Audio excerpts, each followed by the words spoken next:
Allah insanı yaradanda insandan 3 şeyi gizlədir. Bir, ölümünü gizlədir. Ölümünü demir. Çünkü insan ölümünü bilsə, anında ürək partlayıb ölər ki, o hansı vaxt öləcək. Əlbəttə. İnsan dözə bilməz. Ona ürək dayanmaz. Bir insanın ruzusu hardan gəlir onu bildirmir. Çünkü insan kobudca desəm başqa cür, amma insan çox mənəm deyər. Özgüvəni olar. Mən hər yerdən gəlir də insan ruzusunun gəldiyi yeri bilməməlidir, bilmir. Bir də insanın qəfil gələn sevgini bilmir. İnsan bilsə ki, bir insanı sevəcək, o insan onun üçün ölür, o da bir ləzzət olmaz. Onun da bir anı olmaz, onun da bir dadı olmaz.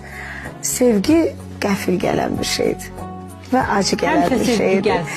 Həmişə gözəl sevgilər olsun. Yalnız gözəl şeylər Ruzumuz bol olsun. Minnətdaram sənə əzizim.